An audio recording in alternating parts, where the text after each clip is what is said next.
no capítulo 6, nós iremos falar um pouquinho sobre a história de Gideão, uma parte da história de Gideão, que foi um homem levantado por Deus para livrar o povo de Israel de um momento difícil contra os seus inimigos. Eu gostaria de pedir todos os irmãos, nós já iniciaremos a exposição da Bíblia, então pegue seu assento, preste atenção. Este é o momento que a gente desliga o celular, se for possível. Se você for igual a mim, chega uma notificação, não dá para esperar o culto terminar, a gente tem que ir lá e ver. Então deixa o seu celular em off neste momento, a não ser que você use-o para ler a palavra de Deus. Encoraje os irmãos a adquirirem uma Bíblia impressa. A Bíblia impressa não tem distração de notificação, de rede social. Você consegue anotar, consegue grifar, e é uma bênção, amém, meus queridos? Então, este é o momento da palavra do Senhor, que diz assim: quem encontrou, diga amém. Amém. Quem não encontrou, vai estar aqui, Nova Versão Internacional, Juízes, capítulo 6. Nós iremos ler 16 versículos, que é o início desse chamado de Gideão, chamado de Deus para a vida de Gideão. E é importante agora nós prestarmos atenção na leitura, para entender o contexto em que o ensinamento hoje vai nos trazer, o contexto de como acontece a história aqui de Gideão. Já está aqui no telão, diz assim a palavra do Senhor: de novo, os israelitas fizeram o que o Senhor reprova, e durante 7 anos, ele os entregou nas mãos dos midianitas. Os midianitas dominaram Israel.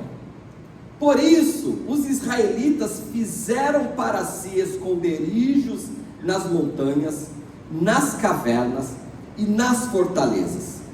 Sempre que os israelitas faziam as suas plantações, os midianitas, os amalequitas e outros povos da região a leste deles as invadiam, acampavam na terra e destruíam as plantações ao longo de todo o caminho até Gaza, e não deixavam nada vivo em Israel, nem ovelhas, nem gados, nem jumentos.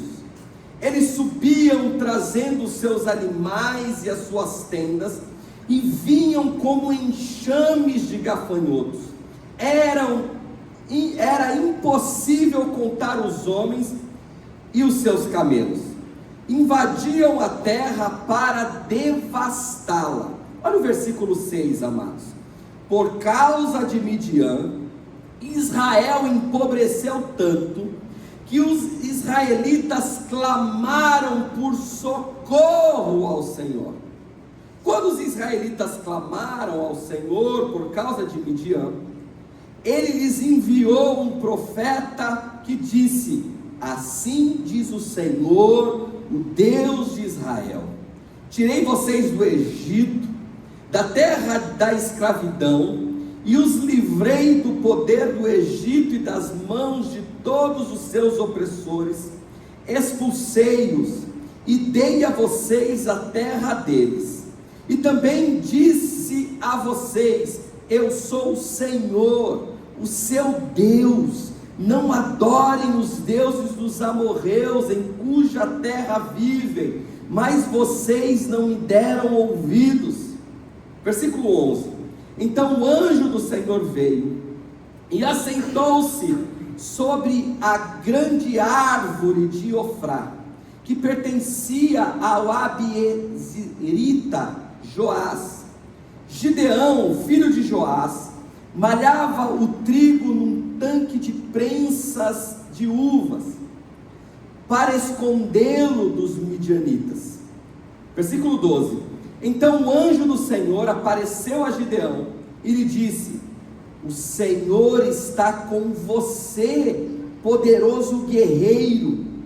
Ah, Senhor, respondeu Gideão, se o Senhor está conosco, por que aconteceu tudo isso?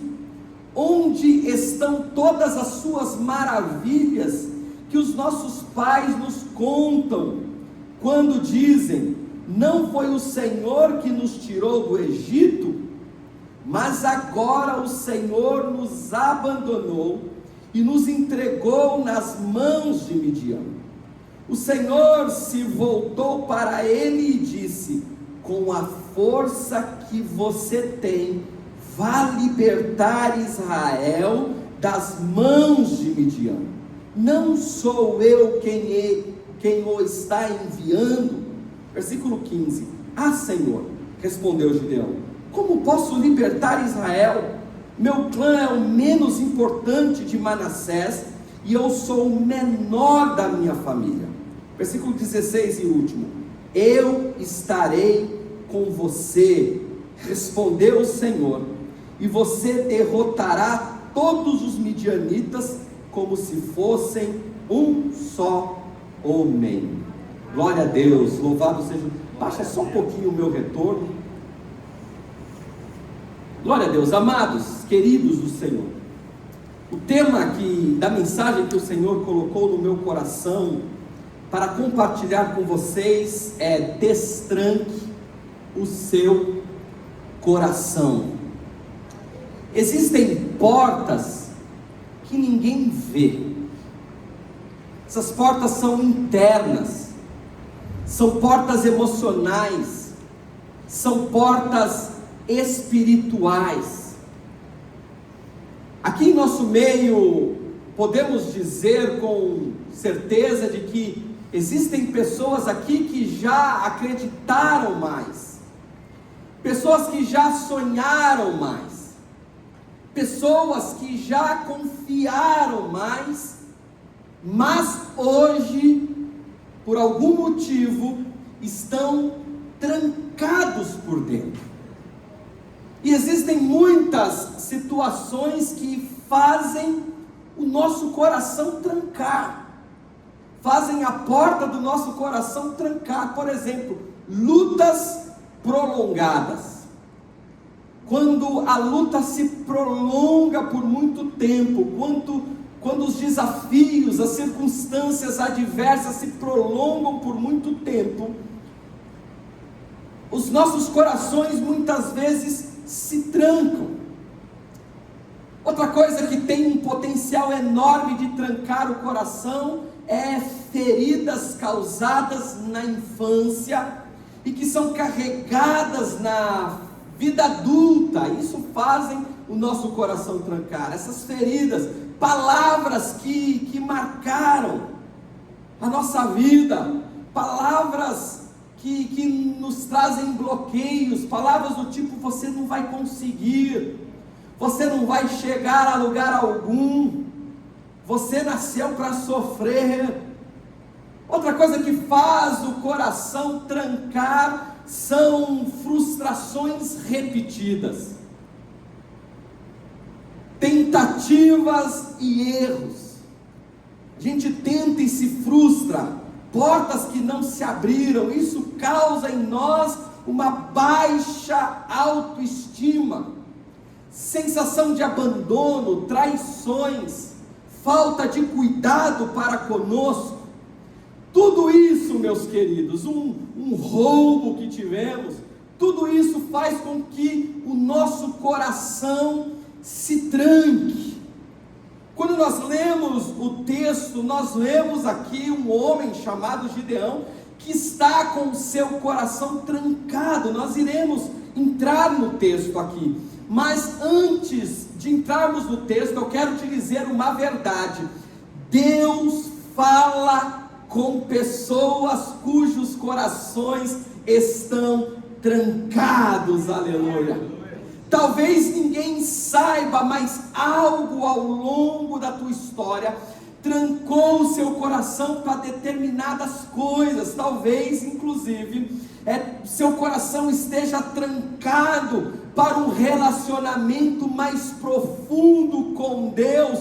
Mas eu quero te dizer que Deus te trouxe aqui, e Ele veio para destrancar aquilo que a dor trancou. Você pode dar um amém aí? Aleluia. Quantos creem que Deus fala com corações trancados, inclusive?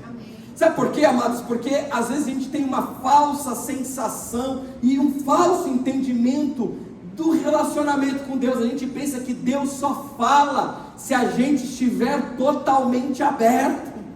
Ah, Deus vai falar comigo se eu estiver espiritualmente sadio, emocionalmente sadio. Mas mesmo nos nossos piores momentos, Deus fala conosco.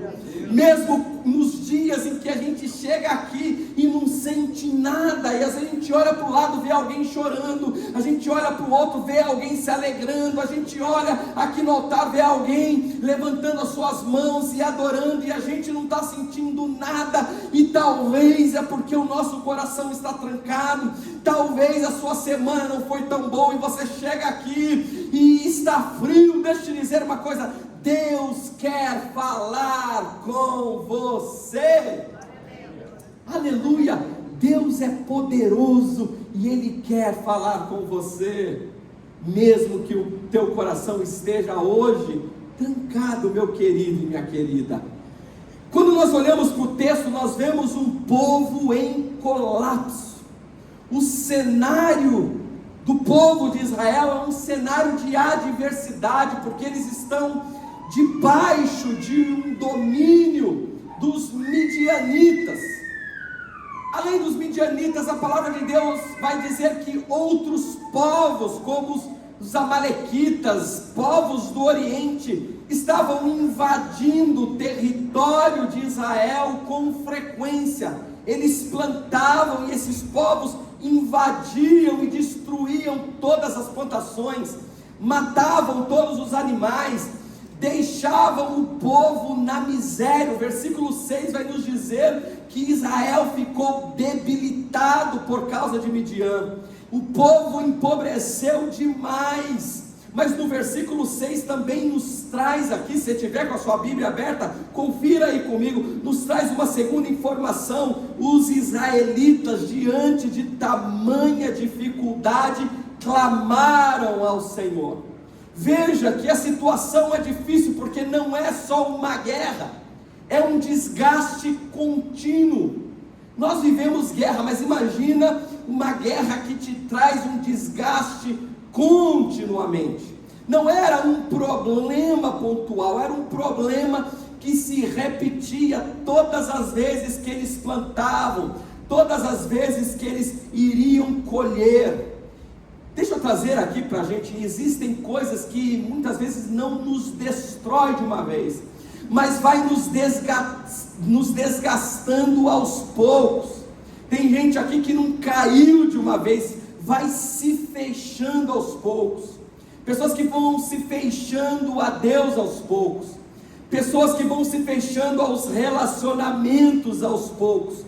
Mas quando o coração trava, é aí que começa o clamor. Quando o coração trava, meus queridos, é neste momento que nós devemos clamar, porque a oração não se constrói com base em sensações ou em emoções, mas de forma racional. Quando a gente entende que quando clamamos, Deus responde, a vida muda. Agora não importa mais se eu estou sentindo algo, porque existem momentos, amados, em que oramos que o céu parece estar de bronze. Já aconteceu com você? Você ora e não sente nada, nem um arrepiozinho. Você ora e não vê o céu aberto. É uma coisa maravilhosa. Nós falamos isso na última quinta-feira no nosso pequeno grupo.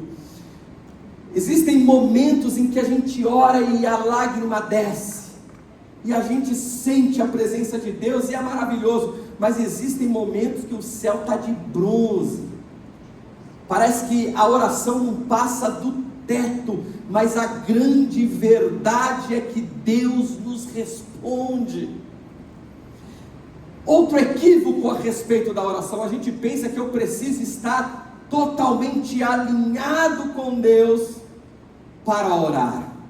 Deus vai me responder se eu estiver alinhado, mas deixa eu te dizer que Deus não responde apenas perfeitos.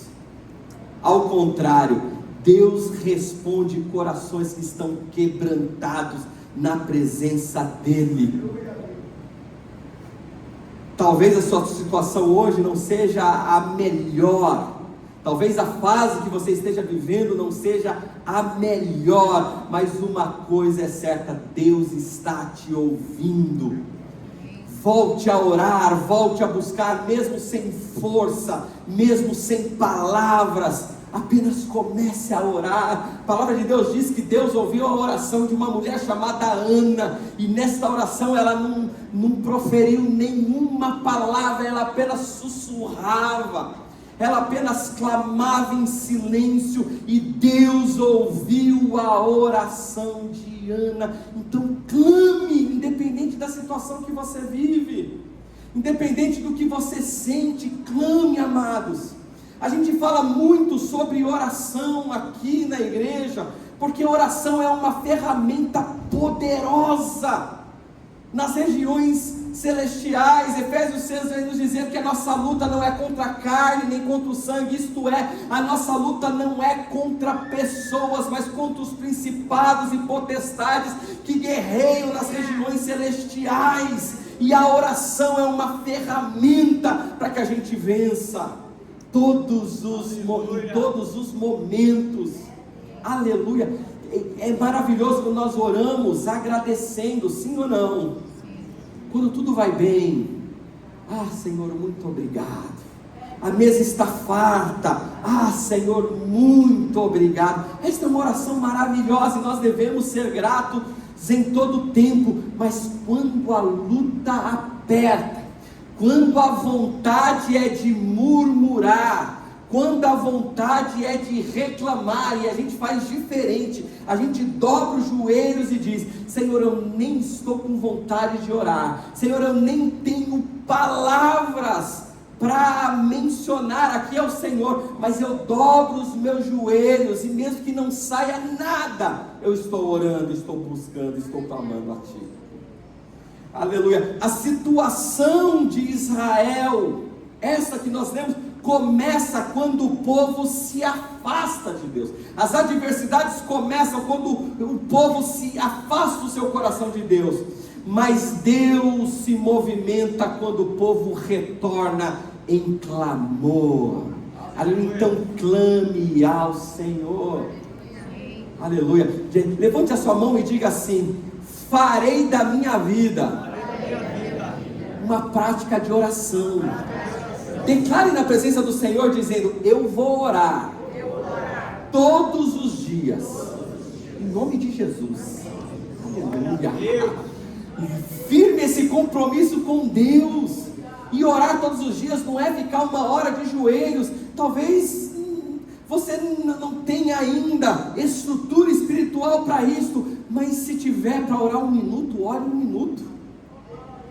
5 minutos, ore 5 minutos. Mas ore, clame ao Senhor, busque ao Senhor, e esse exercício de oração vai te dando capacitação. Quando você vê, você vai orar, irmãos. Eu não estou brincando não, 1 hora sem parar, 2 horas sem parar. Eu citei esses dias uma frase de Martinho Lutero, ele dizia: eu tenho tanta coisa para fazer hoje, que se eu não gastar 2 horas orando, eu não vou dar conta do restante. Olha que coisa linda essa frase. Por quê? Porque a confiança está em Deus, e quando nós alinhamos a nossa vida com a vontade do Senhor, e como se faz isso? Através da oração. Quando nós alinhamos, a nossa vida se torna mais produtiva. Amém? Amém. Glória a Deus, louvado seja o nome do Senhor. Nós vemos o povo clamando, e agora Deus se manifesta. Eu quero dizer, Deus vai se manifestar na sua vida. Você pode dizer um amém? Amém. Deus vai fazer o impossível acontecer. E sabe como? Através de você. Eu vou repetir: Deus vai fazer coisas extraordinárias acontecer na sua vida. Sabe como? Através da sua própria vida. Sabe por quê? Porque muitas vezes a gente espera o externo. Alguém vai se levantar para me abençoar. Alguém vai fazer por mim. O pastor está orando por mim. E glória a Deus, os pastores desta igreja são homens e mulheres de oração. Glória a Deus por isso, a gente ora constantemente. Mas a palavra de Deus para você hoje é: Deus vai levantar você. Amém. Aleluia. Você vai orar pela sua família, você vai orar pela sua vida, você vai orar pelos seus negócios. Deus vai usá-la como um instrumento para abençoar a sua própria casa. E a gente muitas vezes fica esperando um terceiro.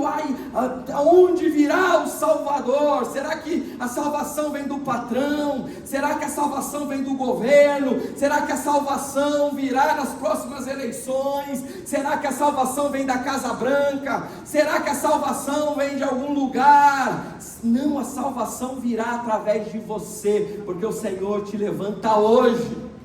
E eu digo isso com voz profética: o Senhor quer te levantar hoje. E para te levantar você precisa desbloquear, em nome de Jesus.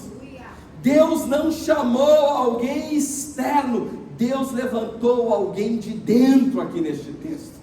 O povo clama, o Senhor se manifesta. Num primeiro momento manda um profeta para trazer esperança ao povo. Lembrem-se, o Deus de vocês é o mesmo que os livrou da escravidão do Egito, te deu uma terra, fez maravilhas acontecer. Se lembre, o primeiro passo para ser levantado por Deus é entender que Deus faz maravilhas. Amém.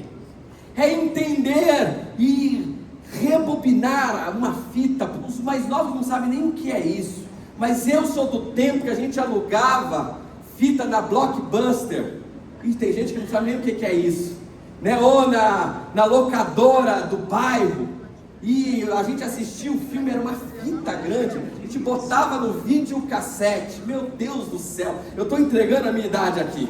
A gente colocava no videocassete. Depois de assistir o filme, você tinha que rebobinar. Então você apertava um botão e a fita voltava, rebobinava. Porque se você voltasse na locadora sem a fita estar rebobinada, você pagava uma multa. Quem é desse tempo aqui? Oh, aleluia, não estou sozinho. Glória a Deus por isso. Aleluia. E muitas vezes, amados, nós precisamos rebobinar a vida. Sabe por quê? Porque nós estamos aqui hoje. E se você parar para pensar quantos invernos você já viveu e sobreviveu, quantas lutas travadas você já passou e está aqui para contar a bênção. O Senhor te sustentou até hoje. E eu costumo dizer que ninguém está aqui neste auditório por acaso. Foi Deus que te trouxe. E glória a Deus que você está aqui. Então, o que é a luta presente ou as lutas futuras? Deus já te deu tantas vitórias, e é preciso trazer à memória o que nos dá esperança. Então, antes de qualquer coisa, é importante que a sua mentalidade mude. Porque o ser humano, de uma forma geral, é pessimista. Sim ou não? Você é um pouco pessimista? Sim ou não? A gente vive a era da ansiedade, da preocupação. Esses dias a Mayara pregou sobre isso. A gente se preocupa com algo que nem aconteceu ainda. A gente fica ansioso o que vai ser amanhã, a reunião difícil que você vai ter amanhã, os desafios que você terá durante a semana, e a gente fica aqui preocupado com amanhã. E Deus está dizendo: não, faça diferente. Lembre que todas as vezes que você passou perrengue, eu te ajudei.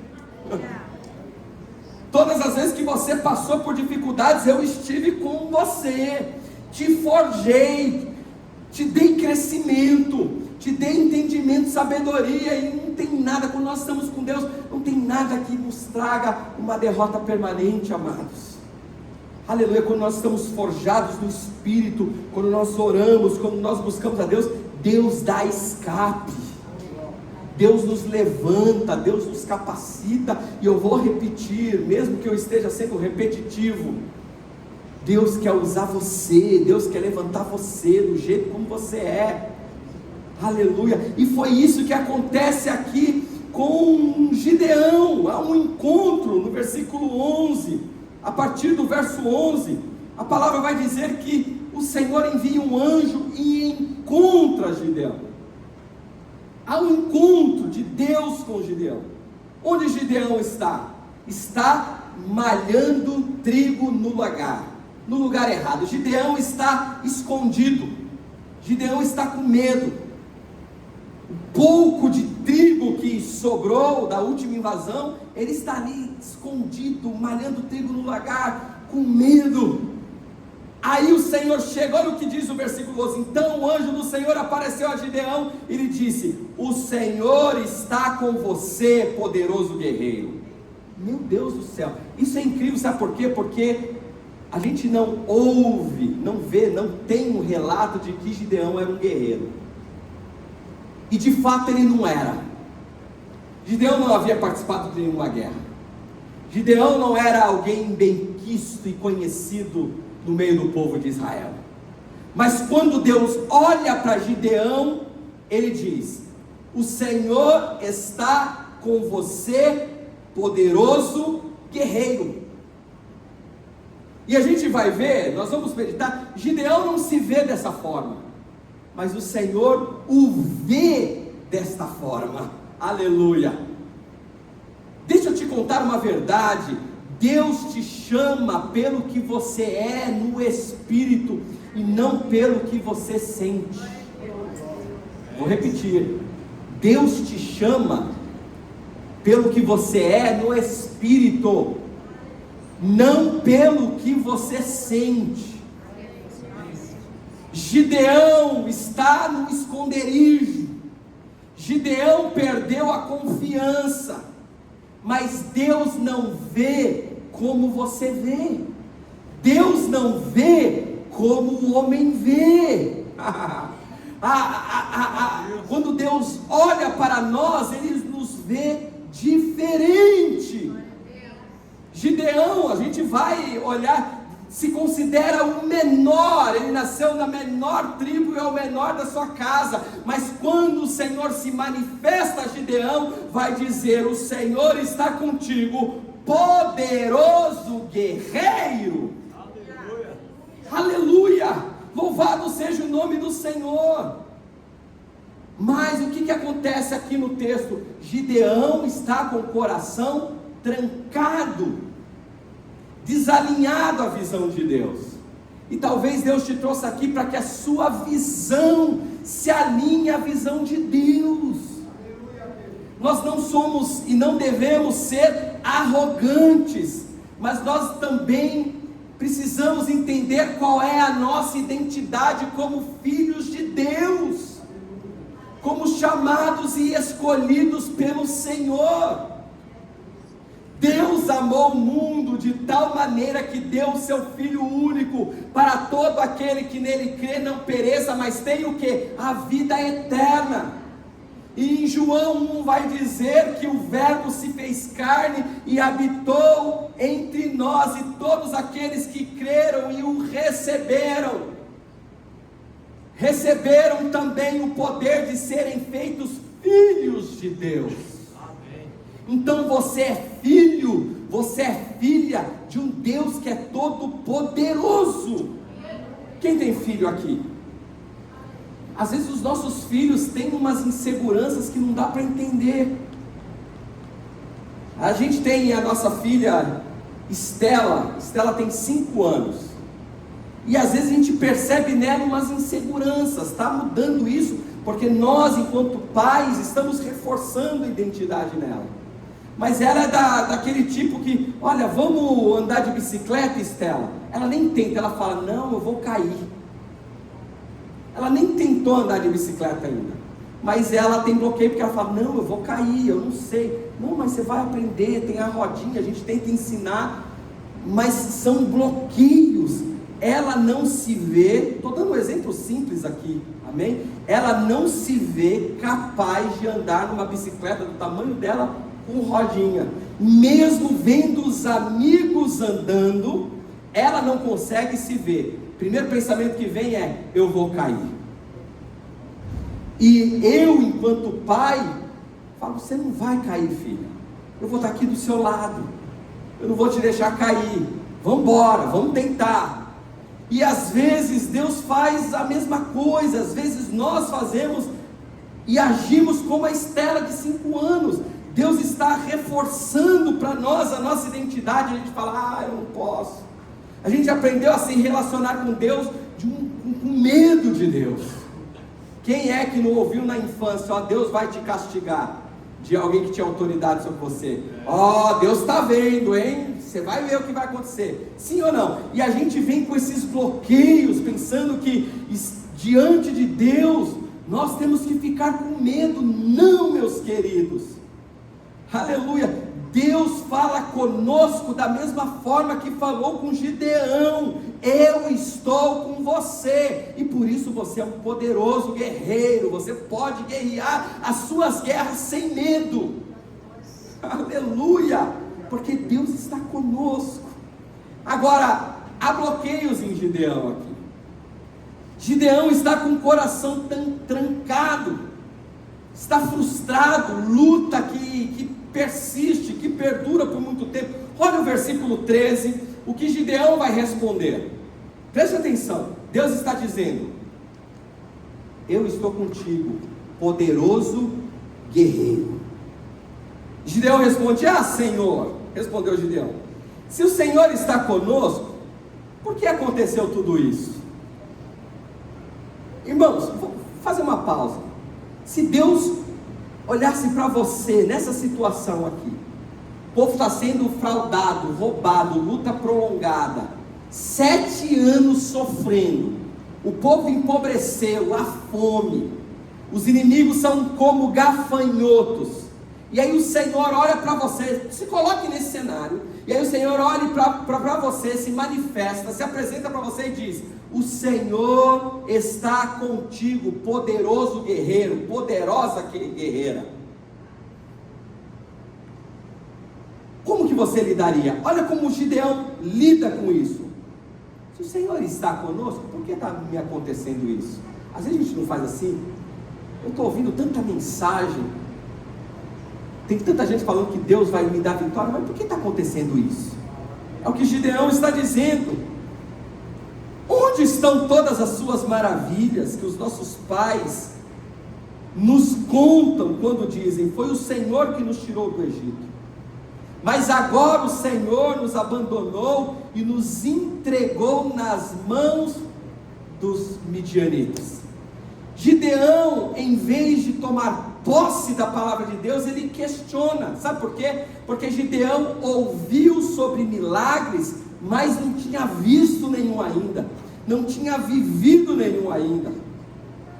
E é isso que acontece muitas vezes quando a realidade não bate com a promessa. O coração tranca. Tem promessas de Deus, que Ele me ama, que Ele me vai me dar, mas a realidade não está batendo com a promessa. Dores mal resolvidas geram dúvidas, respostas que não são respondidas. Mas deixa eu te dizer uma coisa, aprendizado para nós: em vez de questionar, meus queridos, em vez de se alimentar de perguntas, faça diferente, porque essas dúvidas e essas perguntas estão te afastando de Deus. Em vez disso, entregue a sua dor a Ele. Permita-se confiar um pouco mais, mesmo diante das adversidades, porque questionamentos, dúvidas, nos afastam de Deus. E o escritor aos Hebreus vai dizer lá no capítulo 11, se eu não me engano: a fé é o firme fundamento das coisas que a gente não vê, mas espera. Isso é ter fé. Fé não é acreditar quando estamos vendo. Fé é acreditar mesmo diante da impossibilidade. Amém. Fé é confiar, é entregar-se ao Senhor, entregar as dores e os questionamentos, entregar inteiramente. O que Gideão está fazendo é murmurando. Mas sabe uma coisa que é interessante, amados? É que o Senhor, mesmo diante deste cenário, mesmo diante da nossa incredulidade, não desiste de nós. Glória a Deus. É por isso que o Senhor está falando com você mais uma vez hoje, que mesmo diante das nossas limitações, o Senhor não desiste. Vamos para o texto. Quando Gideão questiona, o Senhor continua falando, e isso é maravilhoso. O Senhor não se afasta de nós, não se afasta de você. Versículo 14, a Bíblia vai dizer: o Senhor se voltou para ele e disse: com a força que você tem, vai libertar Israel das mãos de Midian. Não sou eu quem o está enviando?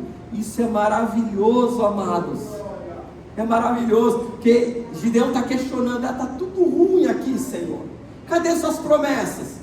E aí Deus fala: Gideão, com a força que você tem, vai e faça o que tem que fazer. Vai e faça o que tem que fazer. Não sou eu que estou te enviando. Isso é maravilhoso, porque o que Deus faz? Deus faz Gideão não olhar as circunstâncias, mas olhar para dentro de si. E este é o grande segredo daqueles que andam com Deus.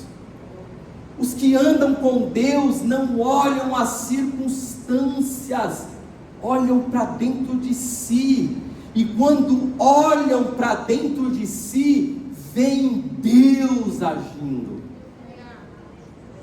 Sabe por quê? Porque nós somos o templo do Espírito Santo. A gente reforça isso culto após culto, amados. O Espírito Santo, o Deus Todo-Poderoso, Criador dos céus e da terra, decidiu morar dentro de você. Eu falei isso semana passada. Lá com Moisés, Deus morava dentro de tendas, no tabernáculo. A partir de Salomão, ele passou a morar num templo. Mas a partir de Jesus, Deus decidiu morar dentro da gente. Aleluia! E isso faz toda a diferença.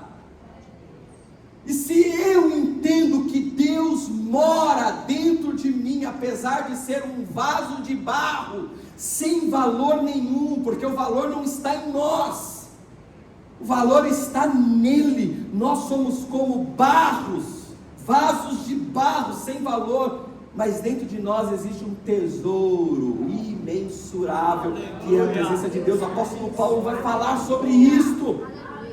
Então quando a gente entende que Deus faz morada em nós, a gente começa a entender que temos força nele. Você tem força nele. Você tem sabedoria que ele te dá, basta pedir. O escritor Tiago, o apóstolo Tiago, vai dizer lá no capítulo 1 da carta que ele escreve: se alguém tem falta de sabedoria, peça a Deus, que ele tem prazer, e de forma deliberal, ele vai conceder àqueles que clamam. Você pode obter tudo o que precisa, se entender que Deus mora em você. E Deus vai dizer a Gideão e diz a nós: com a força que você tem, vai libertar Israel das mãos dos midianitas, pois sou eu que estou enviando. Aleluia! Versículo 15, olha o que Gideão, tem pessoas que são resistentes, sim ou não? Sim. Eu acho que se fosse eu, irmãos, não que eu seja melhor que Gideão, mas nessa segunda, primeiro Deus fala: quer comigo? Depois ele fala: você tem força, vai, porque eu estou te enviando. Talvez nessa eu já ia. Amém, então vamos. O que eu preciso fazer, Deus? Gideão, ele vai dizer, versículo 15: Senhor, respondeu Gideão, com voz de lamento, irmãos. Ah, Senhor, respondeu Gideão, como posso libertar Israel?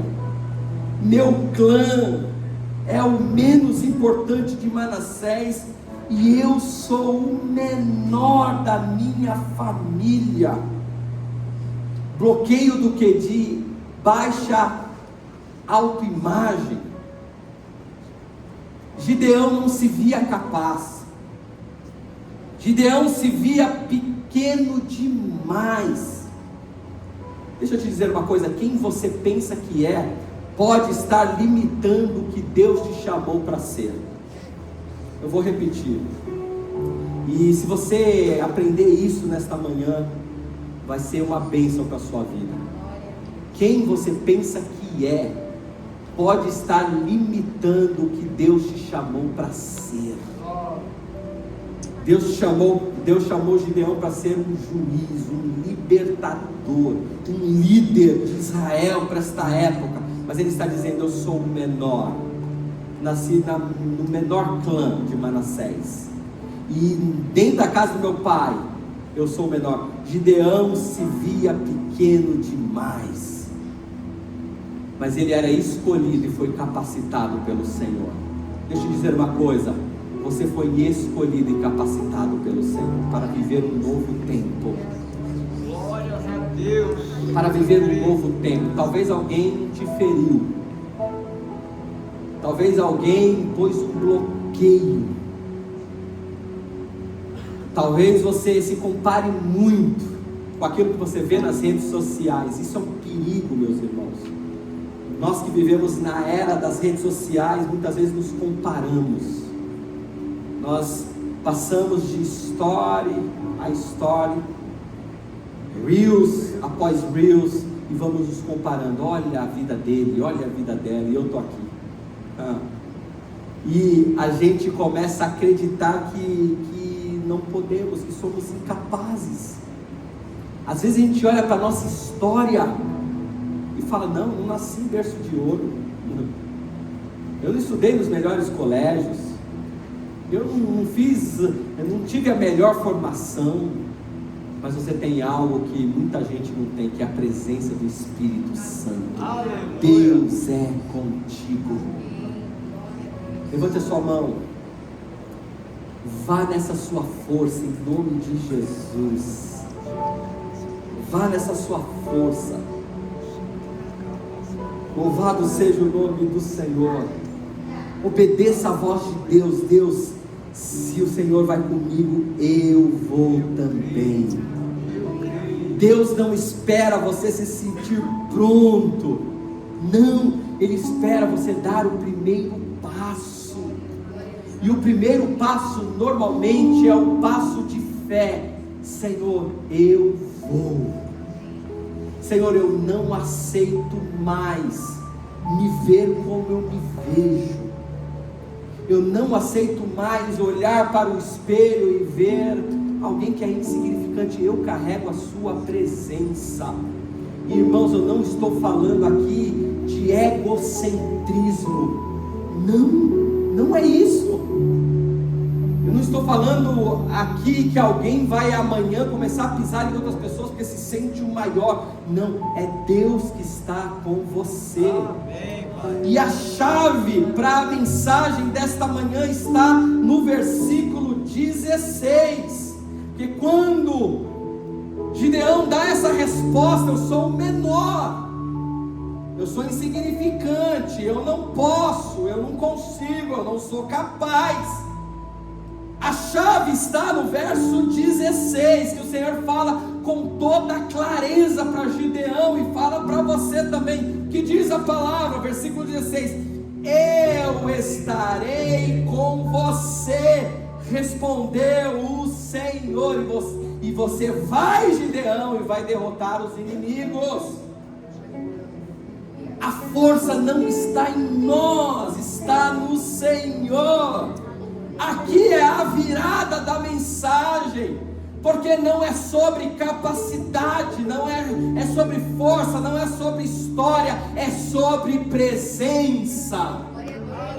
Aleluia. não é sobre anel no dedo, não é sobre diploma na parede, não é sobre habilidades cognitivas, emocionais, é sobre a presença de Deus na sua vida. É isso que vai fazer a diferença, meu querido e minha querida.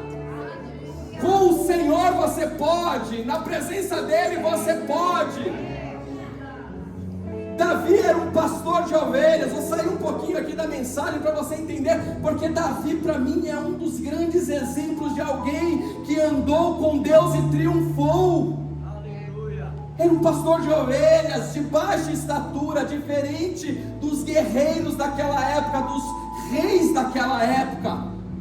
Era pequeno, de pequena estatura, pastor de ovelhas, sem habilidade de guerra, mas quando ele vai para a guerra, e o que ele vai fazer na guerra? Levar a marmita dos seus irmãos, que eram guerreiros, faziam parte do exército de Israel.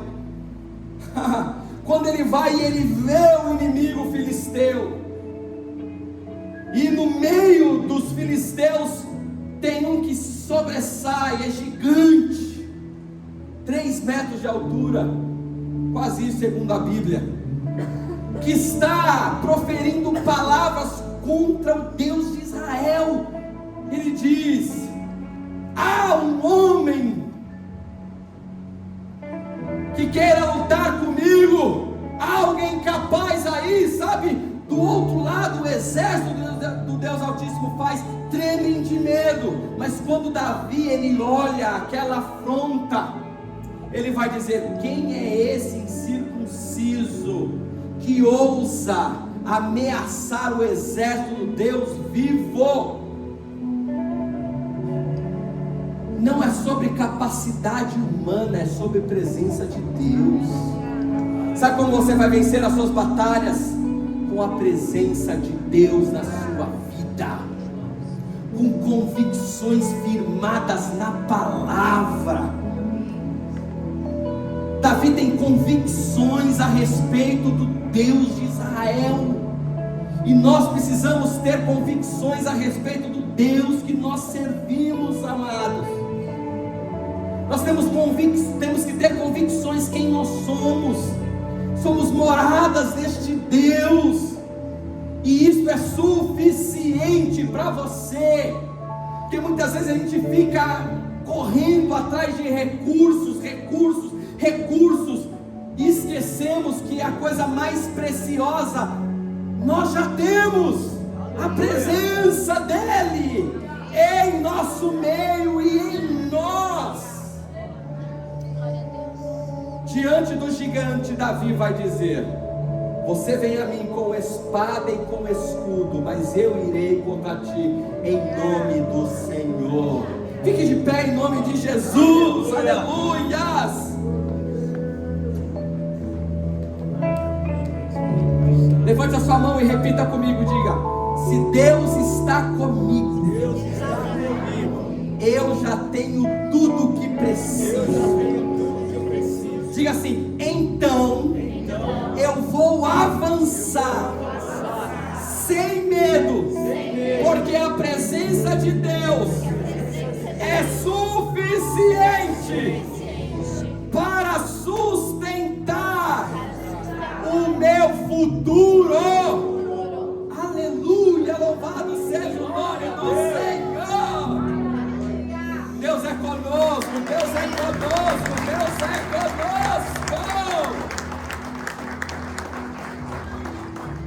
Feche os seus olhos em nome de Jesus, desliga a luz.